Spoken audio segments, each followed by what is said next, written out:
మన కిచెన్‌ని ఎంత నీట్‌గా ఆర్గనైజ్ చేసుకుందామన్నా గూడా చెత్తగా అయితది. ఎన్ని మంచి ఆర్గనైజర్స్ తెచ్చినా గూడా ఇలాగే అయితది. మెయిన్‌గా ఈ ఉల్లిగడ్డల బుట్ట ఉంటది గదా! అసలు చికాకు పుడతదనమాట నాకు. ఎందుకంటే ఎంత నీట్‌గా పెట్టుకున్నా గూడా అలాగే ఉంటది. మెయిన్‌గా ఆ బుట్టే నాకు అస్సలు నచ్చదనమాట. సో, దీనికి మంచిగా ఒక చెక్ పెట్టేయాలి. నీట్‌గా ఉండాలి. సో, చూసినప్పుడు అందరికి నచ్చాలి అనేసి చాలా అంటే చాలా సెర్చ్ చేశా. నేను ముందే చెప్తున్నాను. ఇది ఎలాంటి ప్రమోషన్ గాదు. ఎలాంటి వీడియోస్ కోసం గాదు. నా పర్సనల్‌గా తీసుకున్నదనమాట.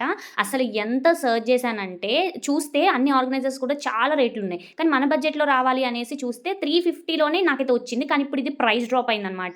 ఇప్పుడు జస్ట్ 295 రూపీస్‌కే వచ్చేసింది. ఎంత బాగుందంటే క్వాలిటీ 4.4 రేటింగ్ ఉంది. అసలు కళ్ళు మూసుకొని తీసుకోవచ్చు. మంచిగా ఆర్గనైజ్ చేసుకోవడానికి కూడా చాలా అంటే చాలా నీట్‌గా ఉందనమాట. అసలు ఎవరి అవసరం లేకుండా ఎక్స్‌ట్రా టూల్స్ ఏం లేకుండా మన చేతులతోనే మంచిగా చేసేసుకోవచ్చు. బాక్స్‌లోనే మనకి 2 టైప్స్ ఆఫ్ బాక్స్‌లు వస్తాయన్నమాట.